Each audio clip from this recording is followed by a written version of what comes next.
సరస్వతి విద్యాపీఠం శ్రేయోభిలాషులు అందరికీ హృదయపూర్వక నమస్సులు. అర్ధమండలం పాటు, మండలం అంటే 40 రోజులు, అర్ధమండలం పాటు సాధనా మార్గంలో ఉండి చక్కగా సాధన చేసి మంచి ప్రదర్శన చేసినటువంటి ఉపాధ్యాయ బృందానికి అభినందనలు తెలియజేస్తున్నాను. భారతదేశ ప్రధాని బేటీ బచావో బేటీ పఢావో ఒక నినాదం ఇచ్చారు. బాలికలను ప్రోత్సహించాలి అనే ఉద్దేశంతో ఈ రోజున ప్రపంచంలో ఉన్నటువంటి అనేక దేశాలు భారతదేశంతో సహా ఉమెన్ ఎంపవర్మెంట్ అని నినాదం ఇచ్చి సమాజంలో మహిళలకు సాధికారికత కలిగించాలి అనేటువంటి విధంగా అనేక దేశాలు ప్రయత్నం చేస్తున్నాయి. శ్రీ సరస్వతి విద్యాపీఠం ఈ రోజున ప్రశిక్షణా వర్గను చూసినట్లయితే శ్రీ సరస్వతి విద్యాపీఠం దీన్ని ప్రత్యక్షంగా ఆచరణలో చూపిస్తున్నది అని చెప్పడానికి మనకి నిదర్శనంగా ఉన్నది. ప్రాంత కార్యదర్శిగా ఒక మహిళ, శిక్షణ పొందుతున్నటువంటి అనేక మంది మహిళలు, మీరు మీ విద్యాలయాలలో విద్యార్థులను ప్రోత్సహించేటువంటి ఒక పనిలో నిమగ్నమయ్యేటువంటి మీ ప్రయత్నానికి అందరికీ మరొక్కసారి అభినందనలు తెలియజేస్తున్నా. ఇంగ్లీష్లో ఒక ప్రోవెర్బ్ ఉన్నది, not gold and money, A teacher can make a people great. ఒక మనిషిని గొప్పవాడిగా తీర్చిదిద్దేటువంటిది డబ్బు కాదు, బంగారం కాదు. ఒక ఉపాధ్యాయుడు ఒక వ్యక్తిని ఉన్నతుడుగా, ఉత్తముడుగా, యోగ్యుడుగా, శ్రేష్ఠుడుగా, నర పశువు కాకుండా, నర మృగం కాకుండా నరోత్తముడుగా తీర్చిదిద్దగలిగేటువంటి ప్రతిభ, శక్తి, సామర్థ్యము ఎవరిలో ఉంటుందంటే ఉపాధ్యాయుల్లో ఉంటుంది.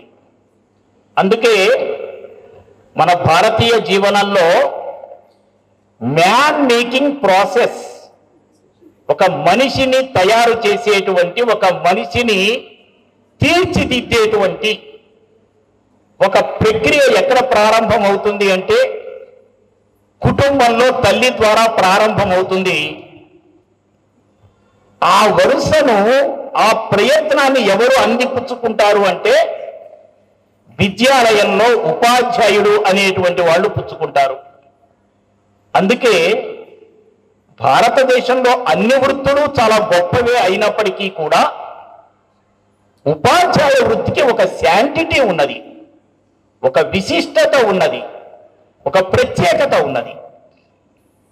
ఒకసారి అలెగ్జాండర్ ఆయన రథం మీద ప్రయాణం చేస్తూ ఉన్నాడు. ప్రయాణం చేస్తుంటే ఆయన గురువు గారు అరిస్టాటిల్ గారు కనిపించారు. అరిస్టాటిల్ అంటే ఎవరంటే సోక్రటీసు, ప్లేటో అనేటువంటి ఒక ఫిలాసఫర్ని తయారు చేస్తే ప్లేటో అనేటువంటి ఫిలాసఫర్ ఒక అరిస్టాటిల్ని తయారు చేస్తే ఆ అరిస్టాటిల్ అలెగ్జాండర్ని తయారు చేశాడు. ఆయన రథం మీద వెడుతూ అలా రోడ్డు మీద వెడుతున్నటువంటి అరిస్టాటిల్ దగ్గరికి వెళ్ళి రథం దిగి పాదాభివందనం చేసి మళ్ళా రథం ఎక్కాడు. మంత్రి అడిగాడు, ఏమండి మీరు రథం మీద ప్రయాణం చేస్తున్నటువంటి చక్రవర్తి ఆయన ఎలా చేశారంటే తల్లిదండ్రులు జన్మనిచ్చి స్వర్గలోకం నుంచి భూమిలోకి తీసుకొచ్చారు నన్ను, గురువు నన్ను తీర్చిదిద్ది భూమి నుండి మళ్ళా దివికి వెళ్ళగలిగేటువంటి ఒక సామర్థ్యాన్ని, ఒక జ్ఞానాన్ని ప్రసాదించాడు. దట్ ఈస్ ద గురు అంటాడు ఆయన. సో ఎందుకు చెప్తున్నానంటే దీనికి ప్రేరణ, స్ఫూర్తి, గైడెన్స్, మార్గదర్శనం ఎక్కడ లభించిందో తెలిసిన పాశ్చాత్యుల సొంతం కాదు, పాశ్చాత్యుల పేటెంట్ కాదు. అది ఆ విధంగా ప్రపంచానికే మార్గదర్శనం చేసినటువంటిది భారతీయ జీవన విధానం. కురుక్షేత్ర మహాయుద్ధం జరిగింది.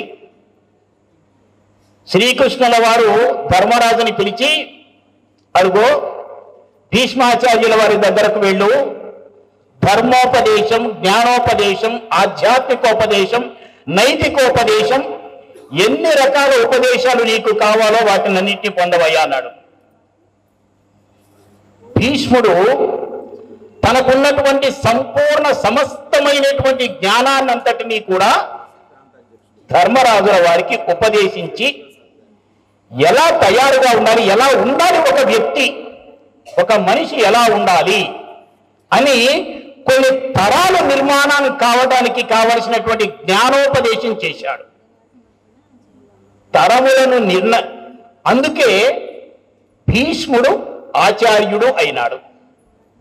ఆయన పేరుతో మహాభారతంలో 18 పర్వాల్లో భీష్మ పర్వము అని ఒక పర్వమే ప్రారంభమైంది. ఆచార్యకత్వం అంటే ఆ విధంగా ఉంటుంది. మీరందరూ శ్రీ సరస్వతి విద్యాపీఠం ఇచ్చినటువంటి శిక్షణలో అలాంటి ఆచార్యులుగా తీర్చిదిద్దబడినటువంటి వ్యక్తులు. మీరందరూ తరాలను తయారు చేయాలి. ఏ ఒక్క తరము సరిగ్గా నిర్మాణం కాకపోయినప్పటికీ కూడా ఆ జాతికి, దేశానికి మనుగడే అనేటువంటిది ఉండదు. అంతటి బృహత్తరమైనటువంటి బాధ్యత మీ భుజస్కంధాల మీద ఉన్నది. ఇవి తయారు చేయడంలో ఏ విధంగా తయారు చేయాలి అంటే, ఒక్కొక్క తరాన్ని తయారు చేయడంలో గురువు యొక్క ప్రాధాన్యత ఎలా ఉంటుంది ఒక చిన్న ఉదాహరణ చెప్తా, సంక్షిప్తంగానే చెప్తాను. విశ్వామిత్రుడు దశరథ మహారాజు దగ్గరికి వెళ్ళాడు. యాగ సంరక్షణ కోసం శ్రీరాముని పంపించమన్నాడు.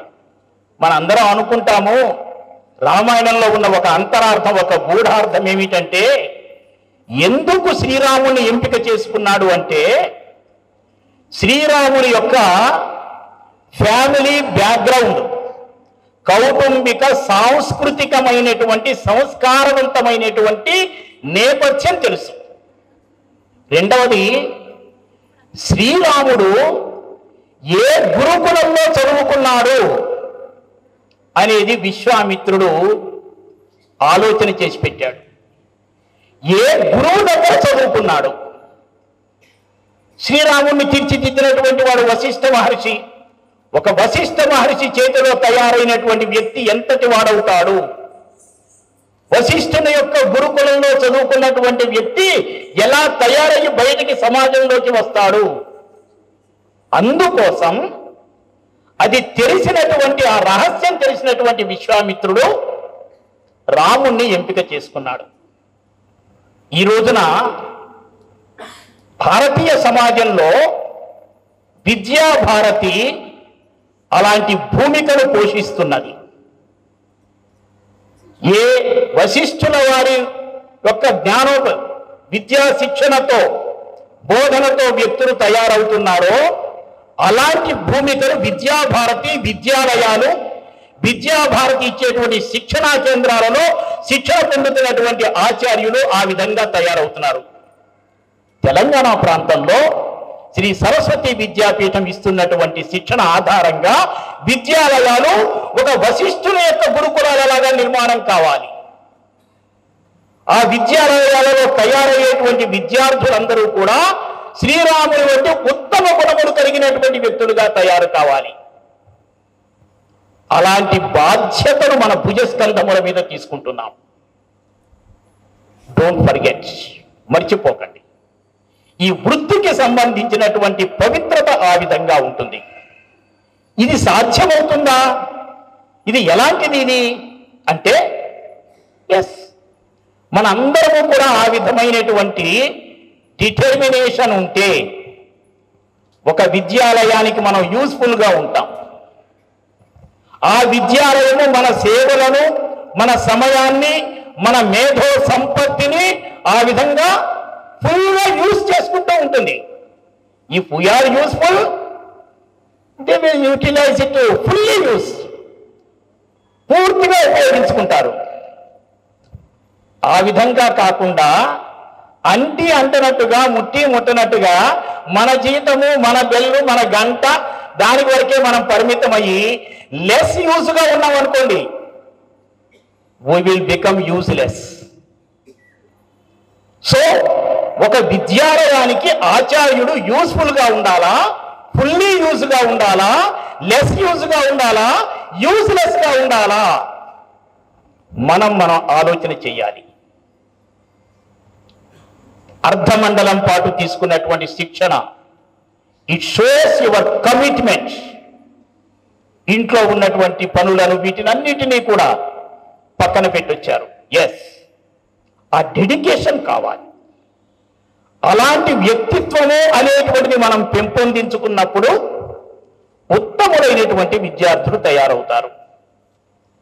విశ్వామిత్రుడి చేతిలో తన వెంట తీసుకువెళ్ళి తన జ్ఞానాన్నంతటిని కూడా ఆయన ధారపోశాడు కాబట్టి శ్రీరాముడు తయారయ్యాడు. ఒక సమర్థ రామదాసు చేతిలో ఒక ఛత్రపతి శివాజీ తయారయ్యాడు. ఒక చాణక్యుని చేతిలో ఒక చంద్రగుప్తుడు తయారైనాడు.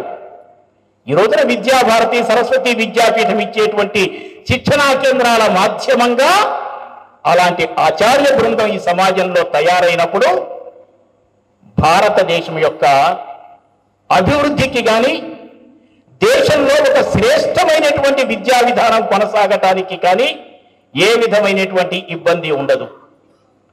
సాధారణంగా విద్యాలయాలలో మమేకం చెందడం అనేటువంటిది ఆచార్యునికి ఉండవలసినటువంటి ఒక లక్షణం. ఉపాధ్యాయ వృత్తి ఒక ప్రవృత్తి లాంటిది. అంటే ఆ ప్రొఫెషన్ని లైక్ చేయాలి, లవ్ చేయాలి, ఇష్టపడాలి, ప్రేమించాలి. కేవలం వాట్సాప్లో వస్తున్నటువంటి వాటిని లైక్ లవ్ రాదు. మన ప్రొఫెషన్ని ప్రొఫెషనలిజం చేసుకోవాలి, ఆ వృత్తిని ప్రవృత్తిగా మార్చుకోగలగాలి, దాంతో మమేకం చెందగలగాలి. రామకృష్ణ పరమహంస తన శిష్యులకు అనేక సందర్భాలలో ఒక చిన్న కథ చెప్తూ ఉండేవారు. ఒక ఉప్పు బొమ్మ ఉన్నదిట. ఆ ఉప్పు బొమ్మ ఒకసారి తానే చాలా గొప్పది అనుకున్నదిట. దానికి సముద్రాన్ని చూడాలని కోరిక పుట్టి ఆ ఉప్పుతో చేసినటువంటి బొమ్మ కదిలి వెళ్ళి సముద్రాన్ని చూసిందట. అబ్బో, ఇది ఎంత పెద్దగా ఉన్నదో, దీని ముందు నేను అల్పురాలిని అనుకున్నదట దూరం నుంచి ఆ సముద్రాన్ని చూసి. దట్ ఈస్ ట్రూ, వాస్తవం. ఇంకా కొంచెం ముందుకు వెళ్ళిన తర్వాత సముద్రం మీద నుంచి ఉప్పు కాలులు వీస్తున్నాయి. తన శరీరానికి తగిలింది. ఓ, మాకేదో సంబంధం ఉన్నది, అందువలనే నేను ఏ టేస్టులో ఉన్నానో అలాంటి టేస్టులో ఉన్నటువంటి గాలులు నాకు తగులుతున్నాయి అనుకున్నదిట. ఇంకా కొంచెం ముందుకు వెళ్ళి ఆ సముద్రంలోకి దిగింది. ఏమైపోయింది? ఉప్పు బొమ్మ కరిగిపోయింది. మమేకం చెందటం అంటే అది. మన జీవనోపాధి కోసం రావచ్చు కాక, వాస్తవం కావాలి జీవనోపాధి. దాంతో పాటుగా మన అభిప్రాయాలతో ఒక మంచి ఉత్తమమైనటువంటి వ్యక్తులను తయారు చేసేటువంటి ఒక పవిత్ర వృత్తిలో మనం అడుగు పెడుతున్నప్పుడు ఆ భావాలను మనం స్వీకరించాలి, ఆ భావాలను జీర్ణింప చేసుకోవాలి. తర్వాత ఆ విధమైనటువంటి పవిత్ర మహాయజ్ఞంలో మనందరము కూడా, అలాంటి పవిత్రమైనటువంటి యజ్ఞంలో మనందరము కూడా లీనమైపోవాలి. అది మన జీవితానికి సార్థకత. ఒక ఉపాధ్యాయుడికి తన జీవన సార్థకత, వృత్తి సార్థకత ఎప్పుడు కలుగుతుంది అంటే ఆ విద్యాలయంలో విద్యార్థులతో మమేకం చెందినప్పుడు ఆ సార్థకత అనేటువంటిది కలుగుతుంది. ఉపాధ్యాయుడికి విద్యార్థి, విద్యాలయమే ప్రధానం కావాలి. ఒక చిన్న ఉదాహరణ చెప్తా. బాబు రాజేంద్ర ప్రసాద్ గారికి భారతరత్న అవార్డు ఇస్తున్నారు. అప్పుడు సర్ సివి రామన్ గారికి కబురు పంపించారు. సివి రామన్ గారికి బాబు రాజేంద్ర ప్రసాద్ అంటే చాలా ఆచార్యకతం, గురుత్వ స్థానం. సర్ సివి రామన్ గారు ఏం చేస్తున్నారో తెలిసిన, తన దగ్గర పిహెచ్డి చేస్తున్నటువంటి విద్యార్థికి పిహెచ్డి సబ్మిట్ చేసేటువంటి పనిలో ఉన్నారు. చిట్ట చివరి ఆయనకి మార్గదర్శనం ఇస్తున్నారు. పిహెచ్డి థీసిస్ తయారవుతోంది, ఆయన సంతకం పెట్టాలి, విద్యార్థి సబ్మిట్ చేయాలి. సరిగ్గా అదే సమయంలో బాబు రాజేంద్ర ప్రసాద్ గారి యొక్క ఫంక్షన్ రమ్మనమని ఇన్విటేషన్. ఇంకొకళ్ళైతే విద్యార్థిని వదిలిపెట్టేసి వెళ్ళిపోతావు. ఎందుకు? They have given the importance. But C V Raman ఆ విధంగా చేయరా. ఏం చేశాడో తెలిసిన, ఒక విద్యార్థి పిహెచ్డి సబ్మిట్ చేస్తున్నారు. ఒక ఉపాధ్యాయుడిగా నేను విద్యార్థికి ప్రాధాన్యత ఇవ్వాలి. ఇది మనకి ఆదర్శం కావాలి. ఇలాంటి ఆదర్శ ఉపాధ్యాయులను కావాలి. విద్యార్థులకు మనం చదువు చెప్తూ ఉంటాం. సిలబస్ పూర్తి చేశామా లేదా, పాఠ్య ప్రణాళికకు అనుగుణంగా నోట్స్ ఇచ్చామా లేదా, అంతవరకు ఆలోచించటం a ordinary teacher will do it. But we are specialist, not different. Different is different, but we are specialist. You are specialist. Vidya Bharati పాఠశాలలో, విద్యాపీఠం పాఠశాలలలో కేవలము పాఠములను బోధించి రోబోలను తయారు చేయడం మాత్రమే కాదు, అది మన ఆబ్జెక్టివే కాదు. మనం ఏం చేయాలో తెలిసిన, ఒక సమగ్రమైన సంపూర్ణమైనటువంటి వికాసం కలిగేటువంటి విధంగా విద్యార్థి పట్ల ఆలోచన చేయాలి. ఇందాక అధ్యక్షుల వారి ప్రసంగంలో చెప్పారు కదా, పంచకోశాత్మక విద్య అని. ఈ విద్యలో రెండు రకాల విద్య ఉంటుంది. ఒకటి మేధో విద్య, రెండవది హృదయ విద్య. మేధో విద్య అందించాలి. ఇవాళ రేపు పరిస్థితులు అది చాలా ఇంపార్టెంట్. తల్లిదండ్రులు కూడా సంస్కారం ఇచ్చామా లేదా అని ఆలోచించటల్లా, చదువు చెప్పావా లేదా, మార్కులు వచ్చాయా లేదా, ర్యాంకులు వచ్చాయా లేదా అనేటువంటిది ఆలోచిస్తున్నారు తప్ప గుణాలు బ్లాంకులైనా తల్లిదండ్రులు పట్టించుకోవటల్లా. సమాజానికి ఎదురీదాలి. మనం ఛాలెంజెస్ తీసుకోవాలి, సవాళ్లను ఎదుర్కోవాలి. ఇటు సమాజానికి కావలసినటువంటి వ్యక్తులను తయారు చేయటంలో ఒక మేధో విద్య, ఒక హృదయ విద్య, ఈ రెండింటినీ అందించగలగాలి. చిన్న ఉదాహరణ చెప్తా. కొన్ని సంవత్సరాల క్రితం మధ్యప్రదేశ్లో వరదలు వచ్చాయి. వరదలు వచ్చినప్పుడు ఆ వరదల్లో ఇద్దరు పిల్లలు కొట్టుకుపోతున్నారు. అవసరంతో చూస్తున్నారు, దిగి వాళ్ళని కాపాడాలంటే భయపడుతున్నారు. ఒక ఎస్ఐ, విద్యాభారతి పాఠశాలలో చదువుకున్నటువంటి వ్యక్తి ఎస్ఐగా ఉద్యోగం సంపాదించాడు. ఇద్దరు వ్యక్తుల్ని చూశాడు, కొట్టుకుపోతున్నారు, చిన్న చిన్న పిల్లలు వాళ్ళు. అమాంతం దూకాడు, ఆ ఇద్దరు పిల్లల్ని రక్షించాడు, తన ప్రాణాన్ని కూడా లెక్క చేయకుండా. మధ్యప్రదేశ్ గవర్నమెంట్ ₹1,00,000 అవార్డు డిక్లేర్ చేసింది.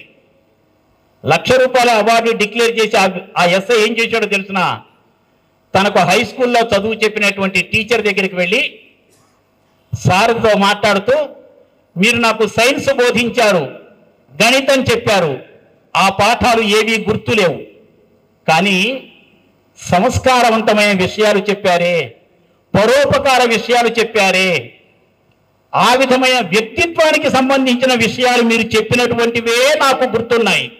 ఆ పిల్లల్ని రక్షించా, అవార్డు ఇచ్చారు. అది నాది కాదు, నన్ను తీర్చిదిద్దినటువంటి ఉపాధ్యాయునిది, ఇది మీకు సమర్పిస్తున్నాను అన్నాడు. That is the greatness of A teacher. ఒక తరాన్ని ఆ విధంగా తయారు చేసుకుంటూ ముందుకు వెళ్ళవలసినటువంటి బాధ్యత మనందరికీ కూడా ఉంటుంది. అలాంటి విద్యను అందిస్తున్నామా లేదా? అందించాలి. ఈ రోజున నైతికతకు తిలోదకాలు ఇచ్చేస్తున్నారు. ఎక్కడ కుంభకోణాలు జరిగినా ఎవరు చేశారు అంటే చదువు రాని వాళ్ళని కుంభకోణాల్లో ఇరుక్కుపోవటల్లా. పెద్ద పెద్ద చదువులు చదువుకున్నటువంటి వాళ్ళే స్కాములలో, కుంభకోణాలలో ఇరుక్కుపోతున్నారు, దొరికిపోతున్నారు. కారణం ఏమిటి అంటే విద్య ఉన్నది కానీ, చదువుకుంటున్నారు కానీ సంస్కారాన్ని పొందలేకపోతున్నారు, సంస్కారాన్ని అందించటల్లా. విద్యాభారతి విద్యాపీఠం పాఠశాలలో చదువుకుంటున్నటువంటి వ్యక్తులకు నైతికత అనేటువంటిది వాళ్ళకి వెన్నతో పెట్టిన విద్యలాగా తీర్చిదిద్దవలసినటువంటి బాధ్యత శిక్షణ పొందినటువంటి ఆచార్యులుగా మీకు ఉంటుంది. మన విద్యాపీఠం పాఠశాలలకు ఆ బాధ్యత ఉంటుంది. సర్ సివి రామన్ గారు నడిపేటువంటి ఒక ఇన్స్టిట్యూషన్, సైన్స్ ఇన్స్టిట్యూషన్, అది బెంగళూరులో 10 పోస్టులు ఉన్నాయి. 11 మంది ఇంటర్వ్యూకి వెళ్ళారు. 11వ క్యాండిడేట్ డాక్టర్ అబ్దుల్ కలాం గారు రిజెక్టెడ్. చెప్పేశారు, నువ్వు రిజెక్ట్ అయిపోయినావు, నువ్వు సెలెక్ట్ కాలేదు, వెళ్ళిపోవచ్చు అని. మరుసటి రోజు కూడా అబ్దుల్ కలాం గారు ఆ ఇన్స్టిట్యూషన్కి వెళ్ళి ఆఫీస్ ముందు కూర్చున్నారు. సర్ సివి రామన్ గారు చూశారు, నువ్వు రిజెక్ట్ అయినావు కదా, మళ్ళా ఎందుకు వచ్చావు అంటే, అప్పుడే నూనూగు మీసాల యువకుడుగా ఉన్నటువంటి అబ్దుల్ కలాం గారు చెప్పారు, టీఏడిఏలు ఇవ్వటంలో మీ ఆఫీస్ క్లర్క్ 2.5 రూపాయలు నాకు ఎక్స్ట్రా మనీ పే చేశారు, ఆ 2.5 రూపాయలు రిటర్న్ చేయటం కోసం వచ్చానన్నారు. శభాష్. సివి రామన్ గారి యొక్క ఆలోచన మారిపోయింది. నిజాయితీకి పెద్ద పీట వేశారు, నిజాయితీని గౌరవించారు. వెంటనే నాకు ఇక్కడ పోస్టు లేకపోయినప్పటికీ కూడా నీ నిజాయితీని అభినందిస్తూ నేను నిన్ను ఉద్యోగంలోకి తీసుకుంటున్నానన్నారు. This is భారతీయత. భారత భూమి యొక్క లక్షణం ఇది. ఈ విలువలన్నింటినీ కూడా మర్చిపోతున్నది సమాజం. ఇలాంటి విలువలను పునః ప్రతిష్టాపన చేయవలసిన బాధ్యత విద్యాపీఠం పాఠశాలలకు ఉన్నది. అలాంటి బాధ్యతను స్వీకరించవలసినటువంటి వాళ్ళు మీరందరూ కూడా. ఐక్యూ ఉంటుంది, ఎమోషనల్ కోషెంట్ ఉంటుంది, దీంతో పాటు స్పిరిచువల్ కోషెంట్ని మిళితం చేస్తూ వ్యక్తులను తీర్చిదిద్దాలి. దానికోసం వృత్తిని ఒక మహాయజ్ఞంగా స్వీకరించండి.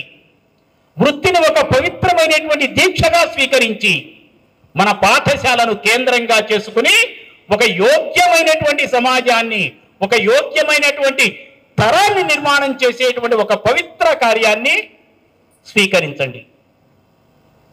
డెడికేషన్, డిసిప్లిన్, డిటర్మినేషన్, డివోషన్, ఈ 4 డీలు మన జీవితానికి ఊపిరి కావాలి. అప్పుడు మనం మన జీవితంలో రాణించగలుగుతాం.